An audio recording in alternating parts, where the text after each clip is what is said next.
Good people, I have had this case for months, and the only reason we've been delaying this review is because the stock situation was so bad nobody could actually buy the enclosure, and so we didn't want to tease you until now. You can buy the case in North America through Newegg.ca and .com, although be careful, there's some discrepancy in information. In fact, the cases are identical, but it almost seems like they're not. One is better than the other, but I think it's time we give this one a proper review, shall we? The Mesh-Licious, Mesh and Delicious. That's the whole thing with the subbed. Now pricing is a bit all over the place here. The full mesh case will go for $119 with the PCIe Gen 3 riser or $189 for the PCIe Gen 4 riser, which is not yet available nor is sold anywhere else, while the TG version is slightly cheaper at $109 with the PCIe Gen 3 riser cable. Now subbed is a sister brand from Lee, stands for Sunny Side Up Design, and their whole slogan is to make PC building intuitive, pleasurable, and fun, and I feel like they achieved it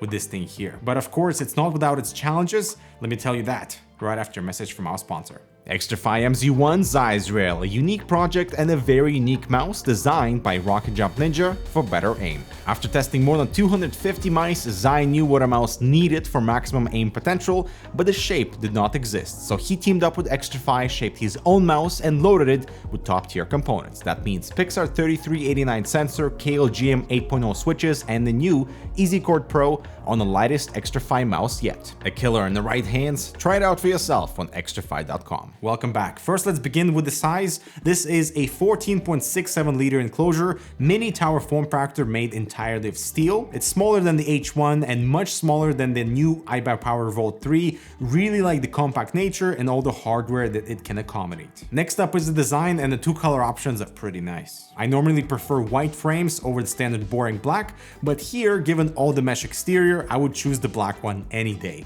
The full shell is perforated, giving you a small glimpse into the interior. Now at first I was worried, thinking just how much is exposed through all the sides, but once the system is assembled and closed, it's a pretty case from all sides, especially when you sync up the lighting appropriately. I really like the clean style and ease of access with these toolless panels all around, although be careful with the TG version since the steel mounting plate is glued to the glass, and on my sample it just came off as I was removing the panel. It's really meant to be placed on the motherboard side for that hardware showcase, although to be honest, I really don't like it, and it will require some serious cable management for it to look pretty, especially on the white model since the interior is also fully white, and this type of color would pop any black hardware. Of course, this perforation will also act as a dust barrier, but keep your expectations in line and occasionally dust this thing out. The only branding we see is at the rear. It's just stamped into the steel. This might be a cost-saving practice, but also SUPD don't exactly have the most logo-friendly branding anyway. The I/O is straightforward with a clicky power button, very nice, a single USB-A port and a USB-C Gen 2 port.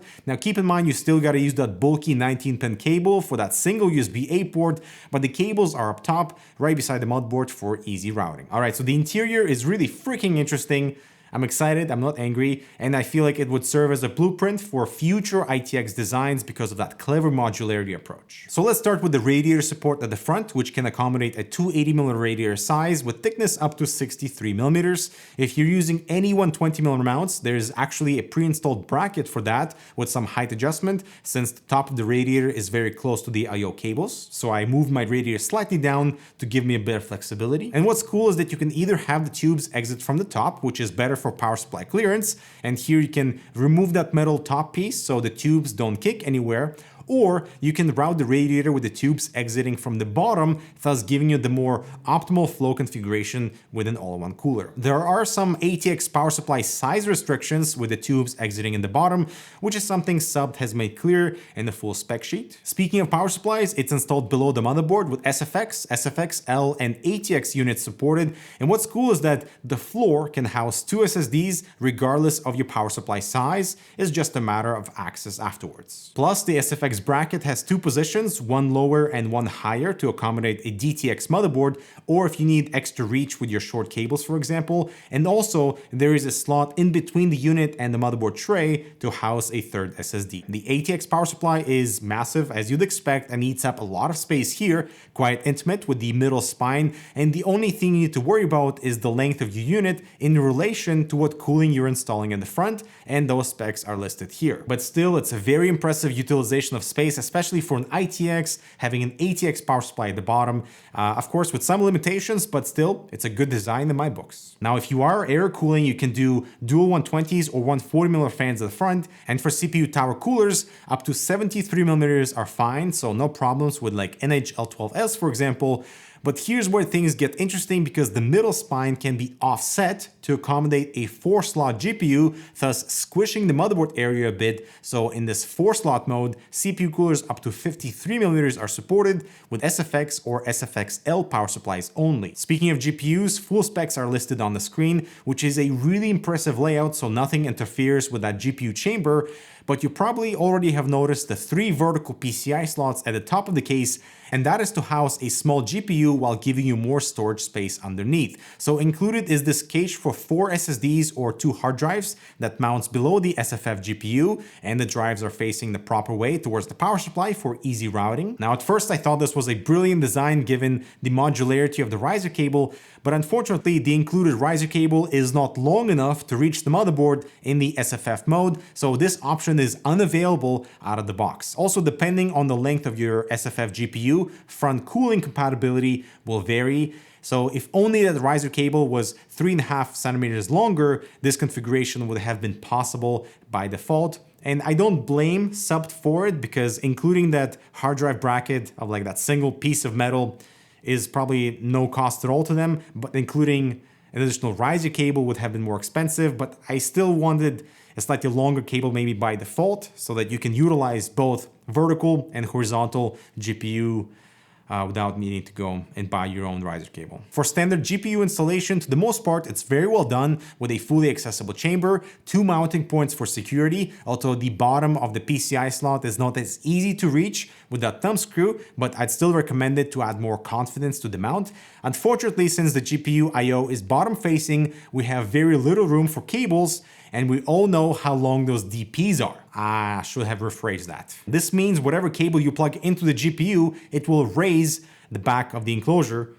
What the hell? Perhaps this would not have happened if the case feet were basically non-existent, so this is a really disappointing start to the assembly. Plus, the mounting stem for the PCI area is too chunky to allow cable to go in, and the included 90-degree HDMI cable is somewhat appreciated, but it's way too short to use in a real setup. Now, interestingly, they offer 3D printed schemes for taller feet that would alleviate any issues with DisplayPort cables sticking out under the frame, but I wish that slightly taller feet were included in the box to eliminate any of the challenges with cables. Now, luckily, Supt have built in the solution to allow you to move up the riser cable and the GPU mount all together to give you more height for those display cables. So there are 3 positions in total, and I went all the way up to have the cable properly situated. Unfortunately, this resulted in another unforeseen challenge where the riser cable bulged out because of the now higher GPU and the slightly misaligned angle. So it doesn't cause any issues as far as I can see, but if you are installing an ATX power supply, you will need to press that one in hard. Also, this isn't something to worry about, but given the orientation of the graphics card and where it's mounted,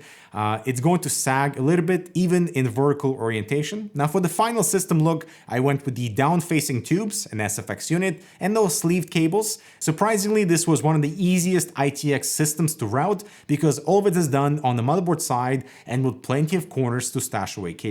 The middle cable tie points near the GPU are a little bit hard to reach with the radiator right there, but all in all, a small PC that I'm very satisfied with. Especially from a cooling standpoint when you orientate the front fans to intake air, and this gives me the best CPU temperature in the stack and slightly better temperatures for the GPU versus exhausting air. And I'm actually going to transition from my iBuyPower Ryzen system into the Meshilicious because it can still accommodate all the exact same hardware, but at a much smaller footprint and with much better temperatures. Also, regardless of this whole mesh design, it's still a cooling barrier, as having no panels on the case drops our temperatures a little bit. So what to say, I really like the Mesh-Licious for a clever interior layout and back-facing motherboard I/O that is so thankful for that, because that is not very common among towering ITX cases. All the power supply options are awesome. The fully modular GPU chamber, both in height and width, is pretty innovative, and that whole front section is